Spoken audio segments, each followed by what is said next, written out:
afternoon, everybody. How are you? Good. Awesome. Well, I am super excited to be among all of you and with these fabulous coaches.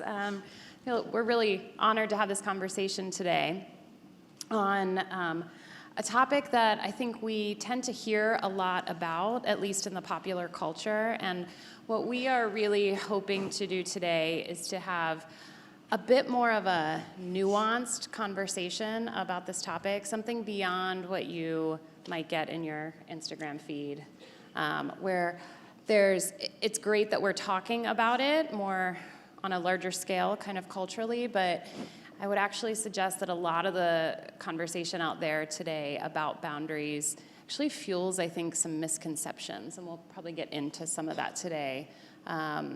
Sort of stays at such a surface level that I think the information maybe isn't as useful and actually can be potentially harmful. So we're going to try to dispel some of the misconceptions and really have a rich conversation today on this topic. And as we are going along, I hope you'll be kind of thinking about questions that you might have. We hope to have plenty of time for some Q&A for this session.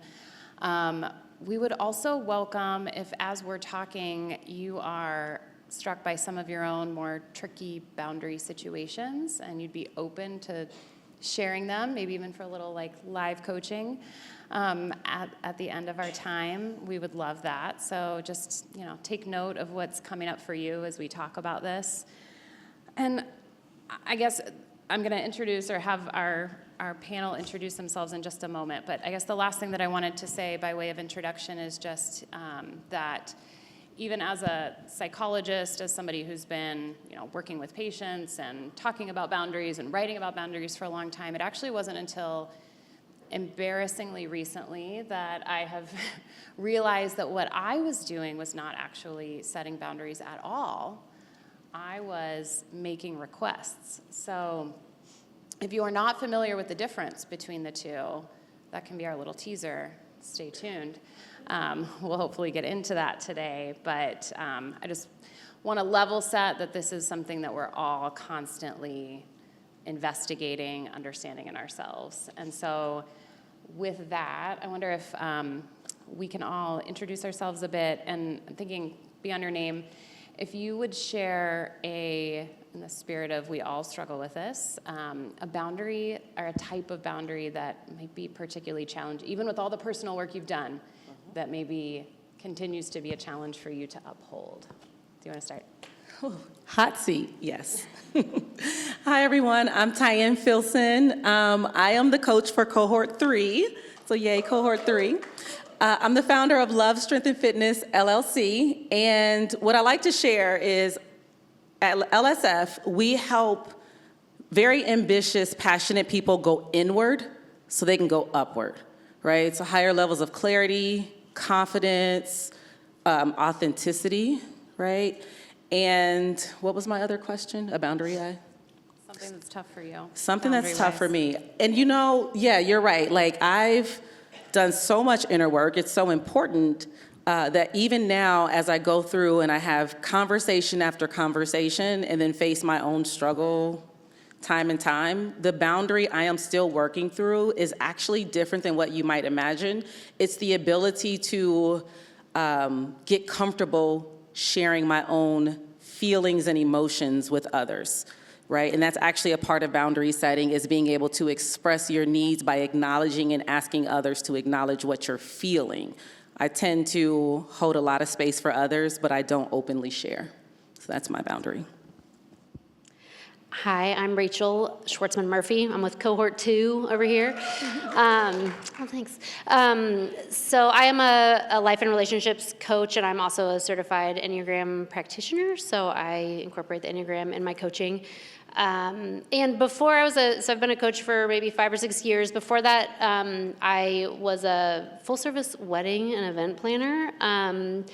Not great boundaries because pretty much the whole family of the wedding including sometimes guests, had open access to my cell phone number at all times. Before that, I worked for a nonprofit, so it was like my first job out of college. There's a reason I'm telling you all this, but I was an equestrian director for a year-round residential camp. So at these camps, when you're a director, I had 70 horses and staff that I was caring for year-round, and then you live on site, and then you are best friends with the people that you work with in this bubble. So you're like working and living together. My boss was like the best man in our wedding. So I've struggled with boundaries for many, many years. Luckily, I had a therapist that let me know that I was a type 2. Type 2's not great at boundaries. And then I married a type 5 who are exceptional at boundaries. So that was like kind of my awakening. So my boundary that I struggle with really pertains to that type 2 of just like wanting to give and help without maybe even asking if somebody needs the help or the gift that I'm trying to give to them. I think that is that will be like an eternal boundary that I will be working on forever. That's hilarious. I love it. Hi, everyone. My name is Tarita Preston. I work as a professional life and leadership coach. I've had my business for 8 years, and my background is the Enneagram and spiritual psychology. My biggest boundary is actually with myself. You should see my calendar. I like going out. I like being outside. I like chatting with people. I like shopping. I like eating. I like dancing. I like singing. I like being a 7. I'm doing everything. And, sometimes I have to tell myself it's okay to slow down.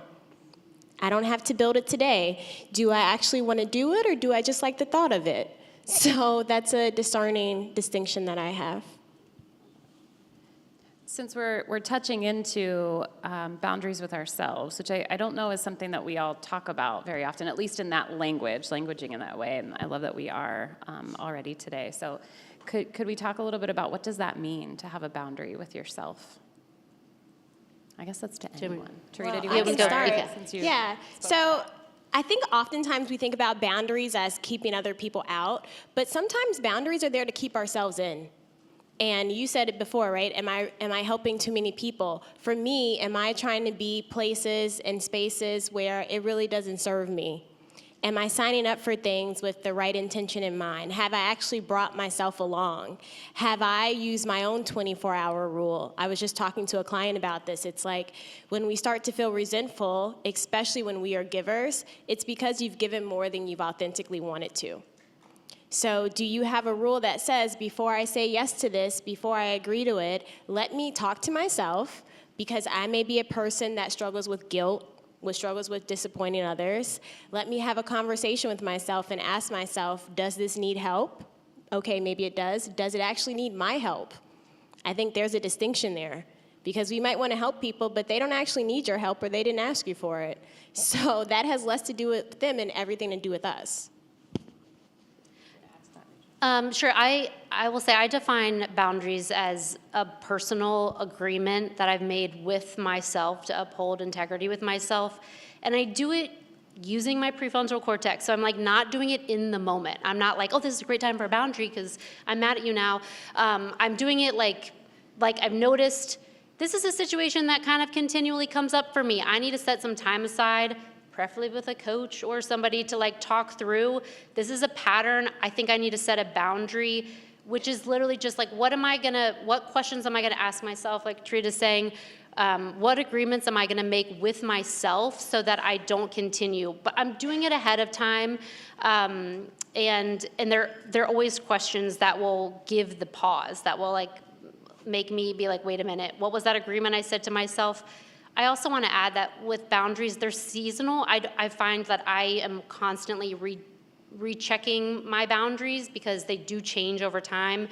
The boundaries I had when my kids are small are much different than the boundaries I have now, even with work and with what I feel comfortable with what I know. They're consistently changing, and the most important thing for me is to know like that I've made the agreement, and that every time I uphold that agreement, I'm kind of keeping that alignment with myself, like everything's kind of clicking into place, and that's how I know I can move forward.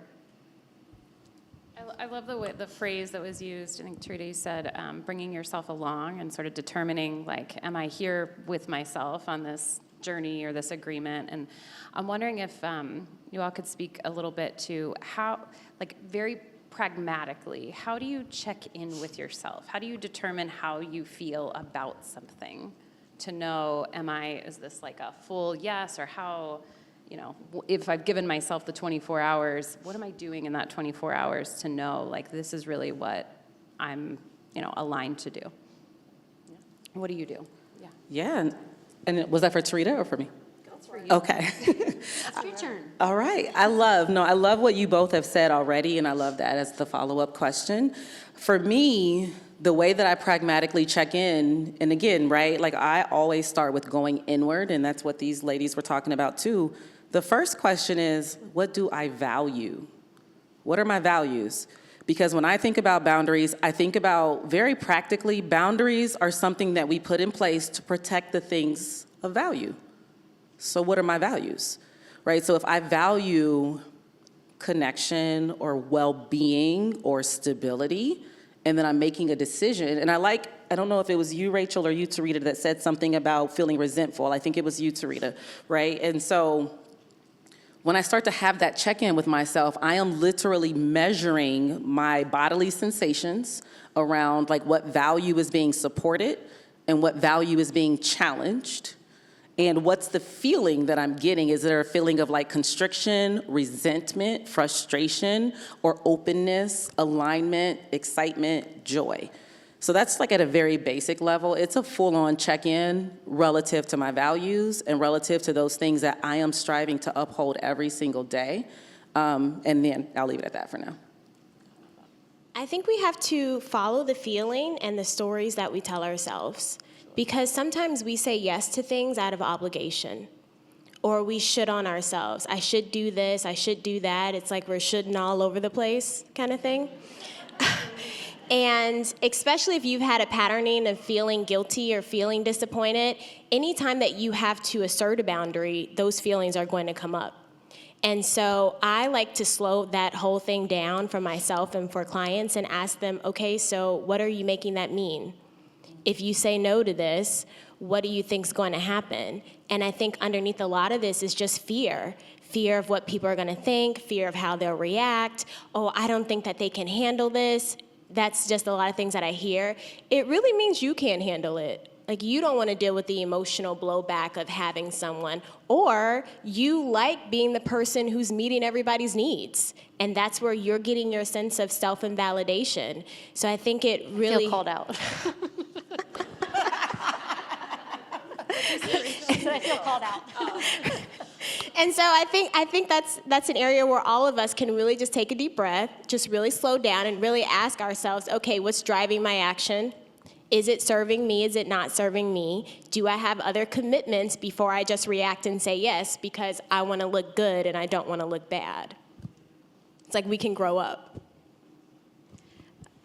I will say sometimes the feeling comes like after too. It's like it's in the reflection of like, I did that thing. What was I feeling right before I did that thing? Like sometimes you don't catch it in the moment and that's okay. And that's why I say like it's good to plan it because you're like, oh. And I will say I get really, one boundary for me as an example is like when I'm very excited about an idea, it is not actually the best time for me to act on that idea. Like it's usually like my worst ideas. So I noticed that after the fact, right? When I'm like, well, I probably should not have gone on like Instagram Live with that idea. And then then I can backtrack of like, what was I feeling right before that? And it's like when I have an intense excitement, my boundary is like, you have to wait 24 hours. And if you're still excited about it tomorrow, then you can go live. But like, you can't do it in the moment, Rachel. Like, it's not your best. So that's like an example that sometimes it's after the fact, and that's okay. 24 hours is an important amount of time, I think we're establishing. We need to give ourselves sort of the space and the opportunity to reflect and let like the intensity of the emotion go down, is what I'm hearing. So speaking of emotions, I think, Tarita, you mentioned, or at least referenced kind of this concept of guilt and feeling guilty, and that often that's something that can drive us to shy away from or move away from our own values or sort of integrity. And so I'm wondering if we can dive into that a little bit in terms of, like, what do we do with this intense feeling of guilt that I think so many of us experience when we think about saying the no or disappointing someone? Like, how do we determine whether that's sort of a good signal for us, that that's gearing us in the right direction, or if that's just sort of derailing where we need to be? So, Tian, do you want to start with that one? Yeah, well, it's funny because I'm going to look at Tarita for a moment too. So she may not remember this. It was probably like, I don't know, y'all, like 5 years ago. I don't know when we first met. But Tarita introduced me to this concept. A mutual friend brought us together for breakfast, and she introduced me to this concept of neutral observation. Do you remember that? I never forgot it. Neutral observation. And so she can expand on it, but I'll tell you what I made it mean to me in that moment. It's being able to be present with the situation and be more grounded in the facts than the feelings of the situation. And so this idea of having guilt for saying no or feeling the need to take on more than maybe what serves us, neutral observation can resolve a lot of that. And I started back then to play around with it a lot, and then since being certified as a coach, to go much deeper into like how to approach it. And like just that whole idea of fact versus feeling, even when we say like we feel guilty because someone may fill in the blank, there's a lot of assumption that's made there, and there's a lot of feeling versus fact. First of all, sometimes when we say no, the other person's like, oh, thank God I didn't want to either, right? Like, and it's like we've assumed that they would be disappointed, and that's not always the case. And in other situations, maybe they really will be disappointed, and guess what? That's okay. They will be okay. And again, if you're grounded in your values, if you're grounded in, you know, what aligns to how you make decisions, and I'm not talking about operating from a place of like lack of care and concern, but just really honoring integrity to self, and even operating with love, you can still say no, and they may be disappointed, and that's okay. Yeah. Disappointment doesn't equal pain. Like, people think we're actually harming people, and we aren't. And I think if you're a person who habitually has feelings of guilt or you're feeling bad, that to me is inner child work. It's like in your home, in your frame of reference, how was guilt used? Because many parents use guilt to control people, especially children. Who has the least amount of boundaries? Children. So we have to think about that in terms of how we operate as women who are grown, who can say yes, who can say no, and who have their own power. And where do we disempower ourselves because we are making decisions based off of something that happened to us when we were 2 or 3, and our consciousness hasn't caught up to that yet. So at any point where I am not my own main agenda and I'm putting myself on the back burner, or a lot of women tend to think that in order to serve ourselves, we have to sacrifice. Those are beliefs that I really want to slow down and I want to disengage. And I think it's totally okay for us to have feelings because that's what they're there for. They're there to be felt. But our feelings are data. They aren't necessarily direction. But for so many people, those are present and that's the direction they have. Like, I don't do guilt anymore. I do priorities and choices. I'm choosing to prioritize what's important to me. And the only person who's going to know what's important to me is me. Yeah. I just want to say real quick on that, and then I'll give it back to you. Because I think of a real-time example, right? As a mom of 2 small kids, and it was just me, but I had a whole village. My family was amazing at helping to support my needs and my children, and I'd have these brief moments of guilt, one, because I couldn't be 2 parents, right, which is just humanly not possible to be 2 people. I've tried. 2, because I felt like I was maybe passing off my responsibilities to the other people in my life. And then 3, because I felt like maybe because I missed a basketball game that I didn't show up for my kids, right? And so there's that kind of guilt.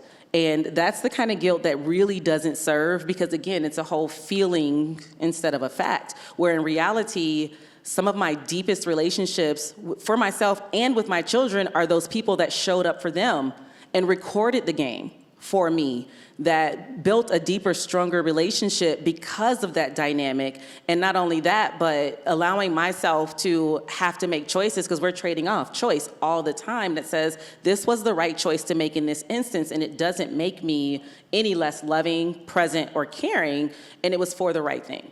So just being able to set that aside. Oh, I was just going to say, guilt is optional. You don't have to feel guilt. And my favorite example, actually, Elizabeth Galprin, who's another coach, we've been in a mastermind together for about 10 years. And when my kids were little, our kids went to the same daycare.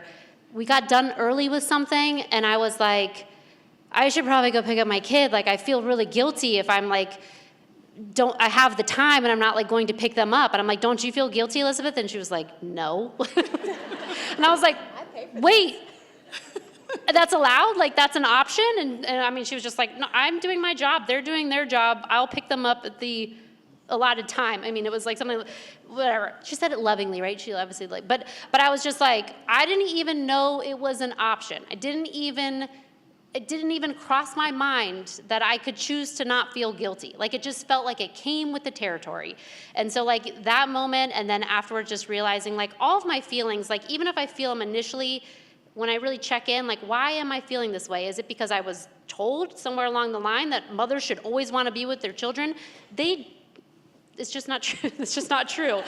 And so, like, I'm a better person when I have equal amounts of time away from my children than I do with, yeah. So that was like just the perfect example of like knowing, and I do recommend sometimes, like if you're really stuck, like ask a friend, ask somebody else in the same position, like, how do you feel about this? Because you might get the opposite answer, and then you just know, like, oh, that's available to me too. I could feel this way. I loved the phrase, hopefully I'm going to quote this right, where you said, feelings are data, not decisions. Directions. Not directions. Yeah, I love that. Yeah, and I was thinking about what you had said, Tian, about just kind of circling back to values, that I think sometimes guilt can be, like if we don't use it as a direction, but we just sort of stay in the realm of data, then it can help us sort of illuminate what the value is, which is, you know, if I'm feeling guilty about not picking up my kid on time, then there's something that's important to me about being perceived as, you know, either being a mom who's right there or being perceived that way, and then we can kind of dissect it and understand what the value is, but it doesn't, like you were saying, have to define what we choose to do with that necessarily. Right, because you define your own motherhood. Right, yeah. It's your motherhood, not mine, not anybody else's. Yeah, yeah, beautiful. I also just on the topic of guilt, heard something recently about how guilt is, first, that it's not a great yardstick, obviously, for our boundaries. We tend to use it that way. But that for many of us, maybe it's not universally true, but for many of us who've lived with a lot of guilt and maybe have an inner child that still really struggles in this way, of course, too, that if we're not feeling some level of guilt as we start to practice this muscle, then we're probably actually not setting boundaries. Like if we feel fine with it, if we're just starting out, then we need like a higher weight to be able to really build that muscle. So, yeah, for sure.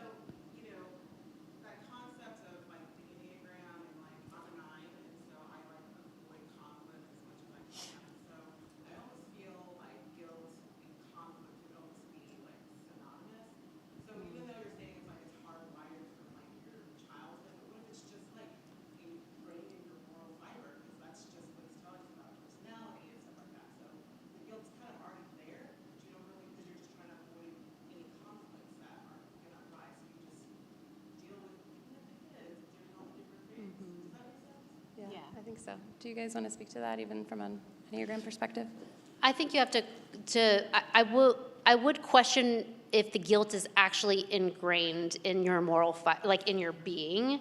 It probably feels that way. And I will say, like, I mean, the patriarchy does a great job of like instilling guilt in all of us and like what we should be doing as mothers and women and whatever, all that stuff. But it goes back to like the 5 whys of like, why do you feel guilty though? Like, why is creating a conflict equal guilt, right? Like, and for all the other there are many types in the Enneagram that don't love conflict. I would say a majority of us. and for different reasons. And they feel a different way about conflict, which just goes to show that guilt doesn't have to be associated with conflict. So, I mean, I would just question, like, why does that create a feeling of guilt for you, like conflict in general? It doesn't have to. Yeah, and I think if I were a type 9, one thing I love about type 9s is like they got a bubble and no trouble, right? It's like no trouble, no conflict, none of that, right? And it's, for type 9, it's really, what's your agenda? When we say bringing ourselves along, we mean that especially for type 9s, bringing yourselves along. So even if you're seeing the situation as one that's potentially going to be conflict, that's a great opportunity for you to lean in and grow the muscle. What's going to work for me today? Because it's like for type 9s, they're being recruited all day. It's every day. It's, what do you need? How can I be on your agenda? It's like, oh, wow, let me put my feet on the floor. Let me take a deep breath. Let me get into my body. My day starts with me. Because I know that I'm prone to my day starting with other people. So what are my needs? What are my agenda? What's going to serve me today? Because I know I'm going to meet everybody else's needs. And that's where I would start. Before I get in conflict with anyone, I want to be in conflict with myself. If you really want to flip it too, a 9, when you don't want to face conflict, it's because you want to feel okay, which inherently is a self-fulfilling, right? Like that is like so oftentimes we're like, well, I feel guilty that I'm making somebody else upset, but really it is you're doing it for you. And it may not be, though, the right action to take. Like, just so that you can feel calm may not be the action that's appropriate in that moment. So I think it's allow the guilt to be there, but I would just really question why it's there. Well, I was just going to say, and so that's the perfect segue into the question I was going to ask, which is simply, yes, we can say we're avoiding conflict and avoiding the guilt that comes with it, but what are you actually avoiding, right? What is it about the conflict that you're actually avoiding? So being able to, dig deeper, get to the root, and ask more probing questions. And I do think a lot of it goes back to potentially, things that happened when we were much younger or that left really, really sharp marks on us. Is there something that's being avoided more often than not? Yeah. I'm wondering, was there a question? Are you raising your hand? Yes. Back there? Yeah.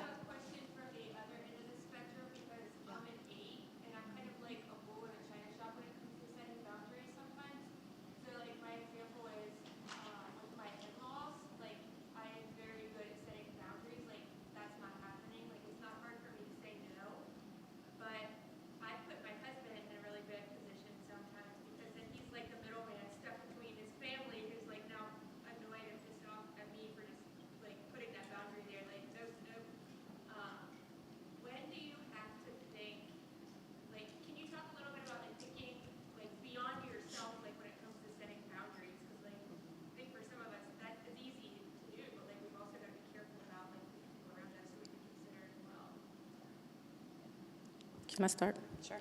So there's actually something when it comes to boundaries that a lot of times, speaking of misconceptions, we don't realize there's a such thing as very porous boundaries, right? Where we don't necessarily say no when we should, but there's also very rigid boundaries where there's an opportunity to be open and flexible and maybe even just like communicate further.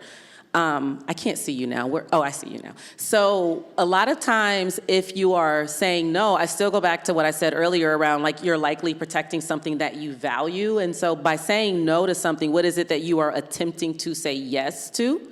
And it could be yes to personal agency or yes to privacy or yes to, I don't know, I'm making things up. But by being able to have an open and honest conversation with those that you trust and that have a stake in it, getting more clear about what you're attempting to protect is the first step to exploring whether this is a space and a place where I have the opportunity to flex my boundaries. Boundaries aren't meant to be like a brick wall. They're meant to be a space in which the appropriate things can flow within and without and in alignment with who you are. The trick with so for your Enneagram type, when you think about that core motivation that drives your type, it is like your sweet spot, right? Like that, it's kind of like where it's what you're really good at. It's like who you are. Taken too far is when we have the problems, right? When we are over relying on it. So like, for example, for an 8, it's really easy for you to say no. And so it comes out quick. It feels like right? Because it's just like, it's an overuse of it. And so it's what we've been saying is to kind of like come back of like, why are you saying no? Do you actually need to say no? How can you reel that in? And so, I mean, I would invite all of you to then find out the questions that then, that you can ask yourself that help you reel it in. For a type 2, I literally ask, did someone ask for my help? Right? Do they want the help? What am I hoping to receive when I do this, right? If I have expectations of providing a service, that's a sign for me that it's not a great time for me to do that, right? Or if I'm like freely like, I'm here, whatever you need me to do, that's probably not a great time for me to be offering up because I'm over relying on my motivation of like giving in order to receive and I will be expecting something in return, right? Even if maybe not consciously, but there's for sure an expectation. So there are questions that each type can ask. And you will know, right? Like if you just even ask yourself right now, like when's that time where that motivation, that thing that I relied on too much and it's kind of gotten me into a jam. When did like being a 9, when did me not speaking up actually then create more of a conflict for me down the road? What questions could have I asked myself before I got to that place that could have kind of kept me in check? And that's what I would do for the 8-2 is like, to know, like, when is it legit no, and when is it just because it's so easy for me to say no? Yeah, I think you could also just use the 24-hour rule in reverse. Mm-hmm. Oh, because if I'm a person that says no very quickly, let me think about that. Yep. It's like, especially for type 8s, how can we be the most loving? How can we be our softer self? How can we be in partnership and cooperation because you are in partnership? You know, that's a really great idea. I'm going to talk to my husband about it, and we'll come back to you, right?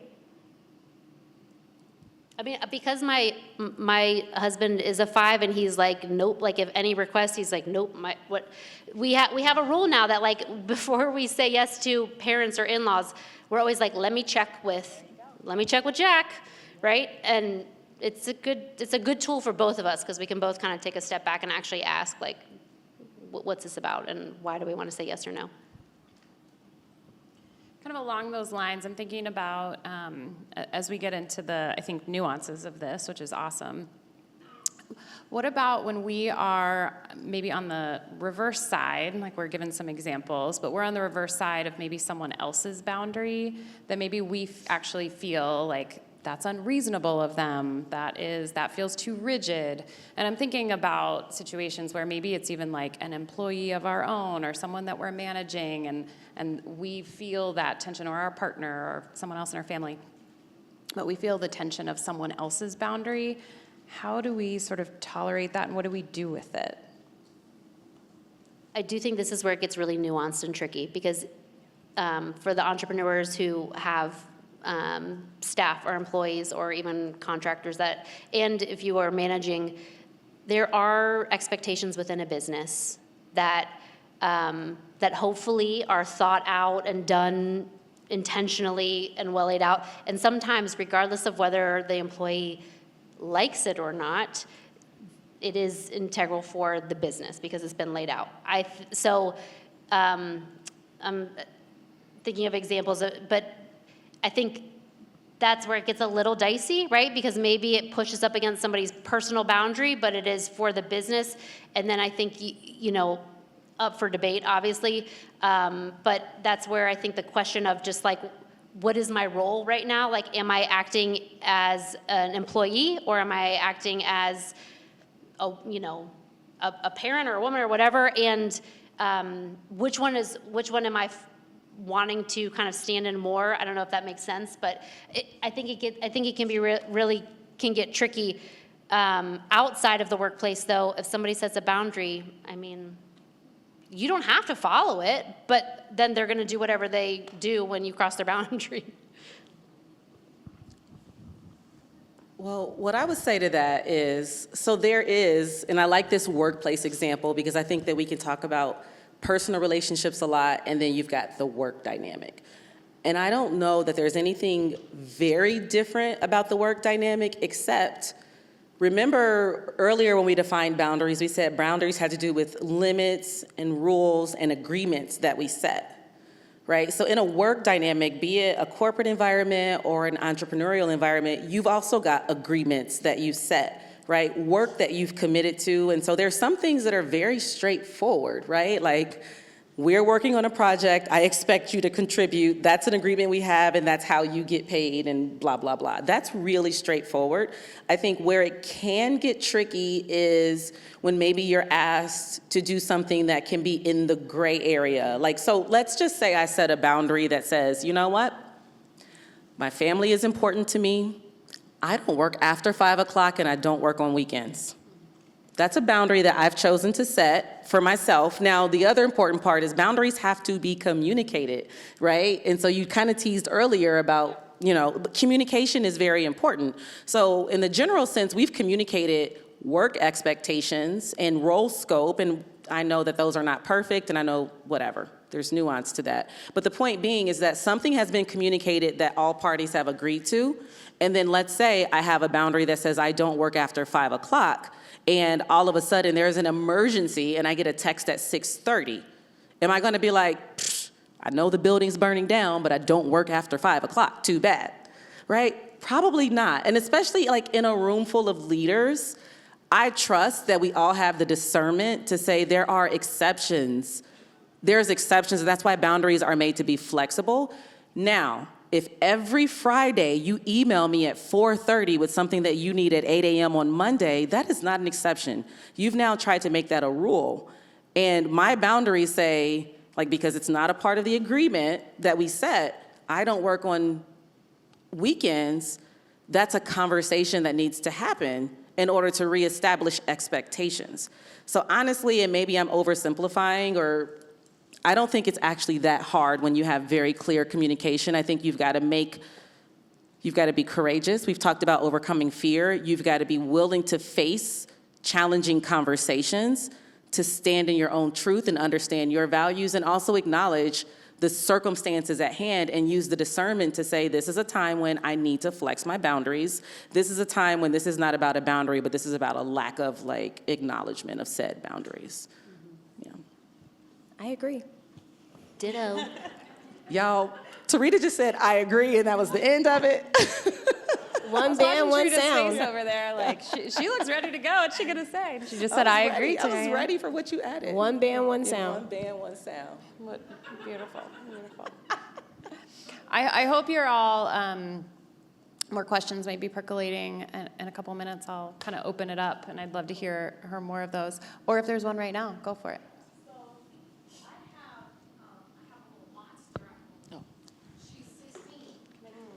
Yeah, she's a monster. You guys here? Do you want to? Unfortunately, there's a little bit of a height challenge difference. So I have to talk to her when she's seated. Because I'm 4'10", and so I said I have a little monster at home. She's 16. And, it is, you don't know what you're going to get on a day-to-day basis. So what they've done is this TikTok has allowed them to understand, well, they think they've adopted this understanding of boundaries. And so they try to use it against you. And so that's not, that goes against what I'm like, what? And so for an older school type parent who is just basically like, you just do as I say so that you can live to see another day, and then we'll be fine with everything. It is very challenging for me to have to, I feel like there's this dance that I have to, that I'm being forced, societally forced, to go back and forth with her when I just want to be like, that's it. But she has her own, she's like her own person. And I don't remember being my own person at 16. I was whoever my parents told me to be. And so now I'm dealing with this entirely, as she's calling right now. Put her on the phone. Answer the phone. Okay. Let's go. No, just kidding. Do that. Let's talk about it. Send her to voicemail. Oh, she's gonna call back. But yeah, and I think it's a little dangerous for them because I don't think they're doing it in the right spirit. I think they're doing it in terms of trying to not trying to not have conversations that can help grow their character, grow their development, grow things that they want to work on, and really protect themselves. It's like used as this fireball versus a real help aid. Can you give us an example of like what a boundary that she sets? Or that she says is a boundary for her? Yeah, or bottom line the question for us. Like what will she say to you that she says is a boundary? The things with her brother, so that he's a monster too, he's 18. And so they go back and forth, depends on the day, but she doesn't feel like she needs to be supportive of him in certain areas.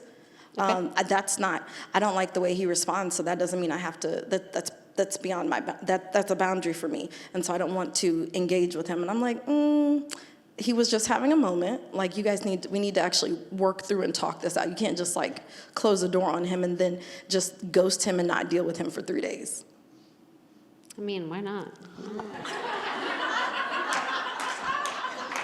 I mean, I'm of the, like, I mean, my kids are a little younger, but I'm just like, they're just like, aren't you going to do anything? And I'm like, absolutely not. I'm going to let this play out because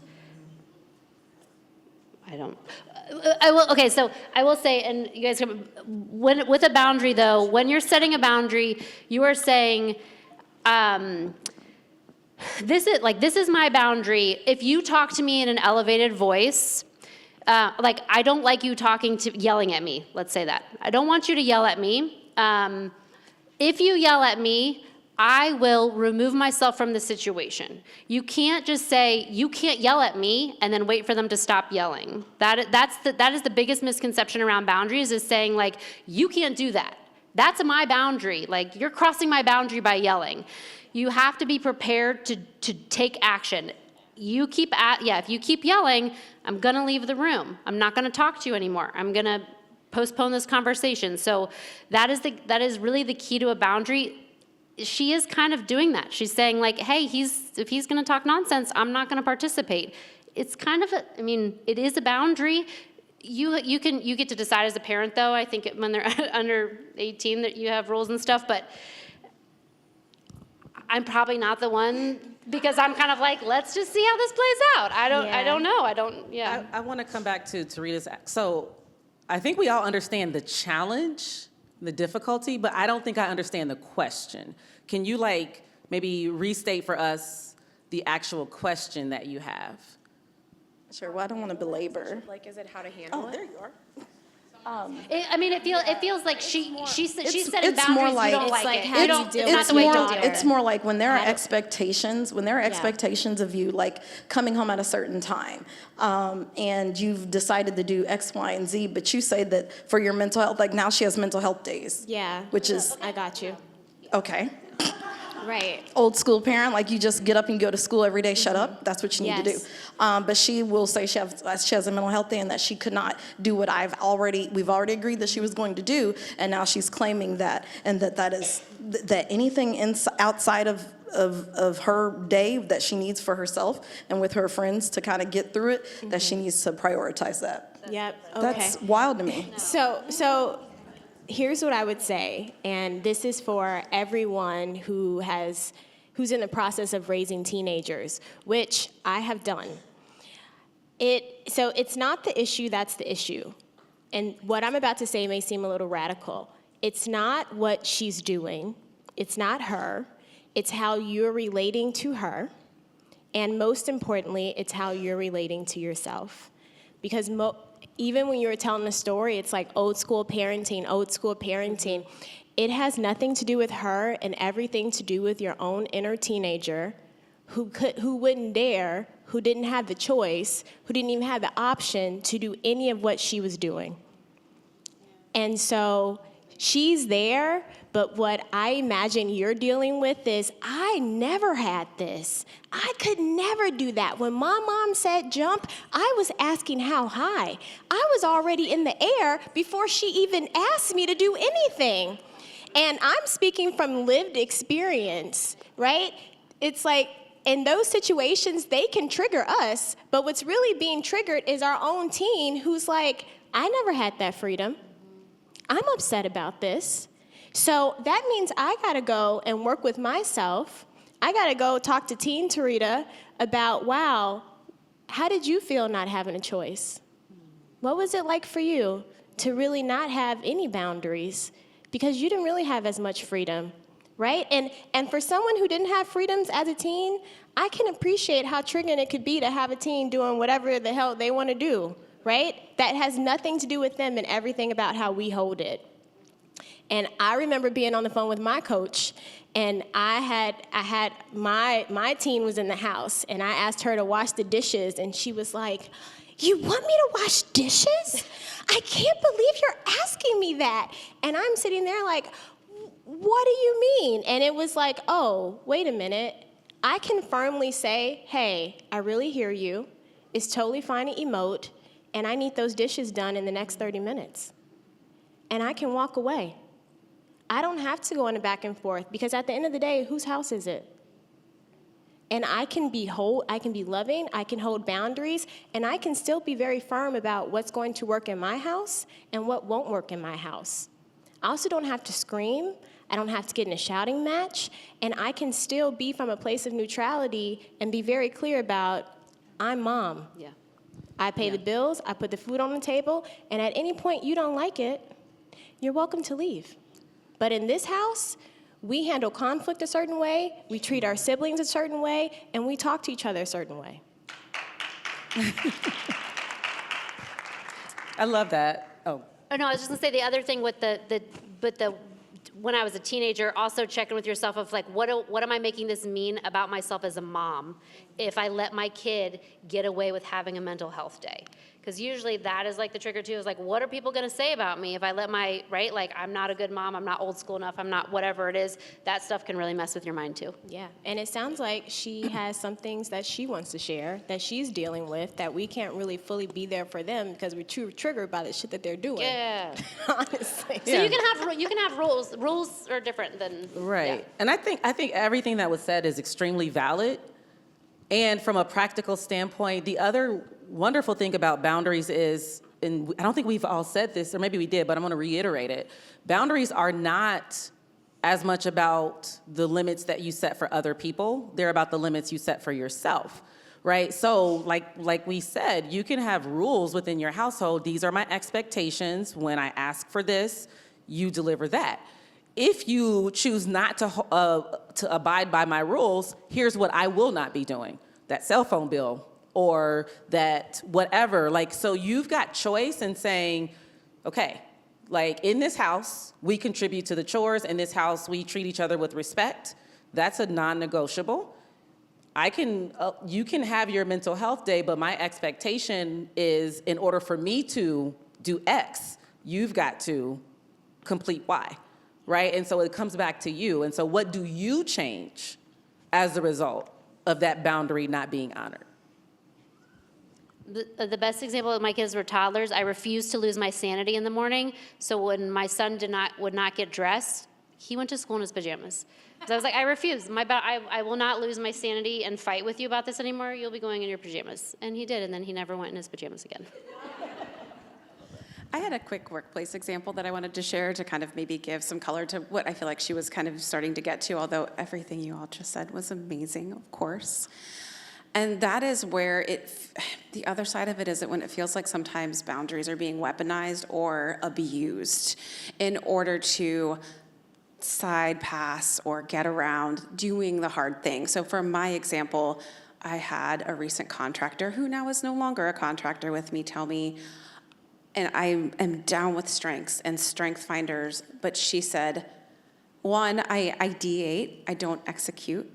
And two, I only focus on my strengths and I welcome feedback. However, I will only leverage the feedback that feeds into my strengths. And so then it's like, we are at a bit of an impasse. So that was kind of my workplace example where you're not the parent. I can't take away your cell phone. I can't kick you out on the street. Now, we can in a contract. But I'm just sort of wondering if any of you are seeing that, feeling that. I think when she said the whole TikTok thing, it kind of triggered something for me too of like, there's almost this abuse or weaponization where it's like, And now I'm starting to feel and see these generational things, right? Where I'm like, I feel so old. Kids these days, I applaud their ability to know themselves and their boundaries, but then there's times in which we're in this little sandwich space where we don't do that well. So what's some advice you have on those instances in the workplace where we can't necessarily take things away? You know, because I think to your point, that's very common, and what I will call that is role reversal. It's like you're working for them and they aren't working for you. And at moments in time, so this is a lot of practice, but you can say, you know, I really hear you and that doesn't work for me. For you to be employed here, for you to be on this team, we operate this way. And at any point that doesn't work, we can have a different conversation. But what I find is there is a apprehension to even want to lean in and call people out and tell them that their behavior isn't serving. And that's where I think the rub is. It's like, oh, I got so nervous I didn't know what to say. Or right?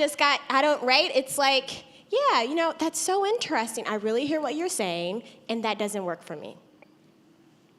I think too, people are worried that you're like, they're gonna walk out and quit. And if they do, you just have to be ready to address Yes. that when it happens. And I think other people on the team will respect you more if you just address that when it happens. Somebody on our team twice now has said her husband doesn't like when she has to work weekend. And we work a 24/7 team, so it's gonna happen. There's a rotation. Everybody works every 10th weekend. That's what it is. My husband doesn't like when I work a weekend. I'm like, well, two things. Your husband doesn't work on this team. There you go. And I hear you that doesn't work for you, and so then you'll have to find another place of employment. Right. Absolutely. Because that's the requirement of the job. Absolutely. And most of the times, people are not holding them to the requirement of the job. Right. And she's off put, she's like a gas. Yeah. Then I would say that. But that is what it is. That's what happens when you were employed. We told you this is what everybody does. That's consistent. And one thing I like about that is that holding people to a higher standard, because historically, some people have never been told no. They've never been held to a standard. They've never heard someone say, that's not going to work. And then they just do whatever the hell they want to, and then other people are upset by it. Or they think, I guess, that I can't replace them. Yeah. I'm not saying that they're not a valued member of the team. Right. If I didn't want them there, they wouldn't be there. But at the end of the day, that's the Yeah. expectation. When you sign a contract, Choices and consequences. Right. Yeah. And it goes back to agreement. So, I mean, I think those are great. Like, it's so straightforward to me, right? It's like this is no longer a fit. Then there's times where it's a little less obtuse, I guess that's the right word, right? And so if we can talk about that a little bit, I think, is that the word I was looking for? yeah, Yes, did you say it? no, you got it. Okay. Obnoxious. So moving right. forward, because my brain will jump, moving forward, there's times when people are testing the waters or they're struggling to communicate and they're trying to speak to something that they feel like is a boundary, and they're not necessarily trying to be disrespectful or insubordinate or whatever it may be. That is still time. I think communication is one of the most undervalued tools when it comes to exploring and navigating healthy boundaries. It really comes back to communication, right? So if a person is a valued contributor to the team and you are maybe at what feels like an impasse, it's coming back to asking that conversation. There's this process in nonviolent communication strategies where you first just start with assessing the situation in a very neutral way, right? Stating the facts. You were asked to complete this project by Friday at 5 o'clock. It is now Monday and the project is not complete. There's no feeling or emotion, that is just a fact. So if I'm stating my boundaries as the leader on this team, in order for us to operate with integrity, we must complete our work with quality and on time. In the future, my ask of you is, if you cannot complete or don't have the resources, I need to be notified 1 full business day, 2 full business days, or as soon as you know, right? But whatever it is, there's a clear ask. And then if that person goes something to the contrary, it opens up conversation. So the thing about boundaries is If that person doesn't communicate, then the next time, here is the result. You know, whether it's a verbal action, a written action, or whatever, the expectation is still set. You've stated the situation, you've communicated the need and the ask to prevent that from happening in the future. That's the process. And then the person has the opportunity to adhere or respond, but you open up the conversation, and if they say, well, this was just too hard for me, or, you know, I'm making something up kind of obnoxious, but my boundaries say that I need to take as much time as I need, and again, that doesn't work, but what are you actually trying to achieve? What are you actually trying to achieve? And it's just digging deeper. And I think we just have to create more space for honest conversation and actually accept the fact that we're not gonna get an agreement on the first try. That doesn't mean it's the end of the conversation or the end of the opportunity to enforce the boundary. But we gotta talk, we gotta communicate. There's a hand in the back. I lied. So I'm also a 9. I think someone else said that. And one of the things I've been working on is enforcing my boundaries, which works really well in a workplace where, you know, I'm the boss and my employees are. But when it comes to families and folks who I have known for my whole life and have gotten used to a certain personality, Yep. and trying to create a boundary and hold that boundary.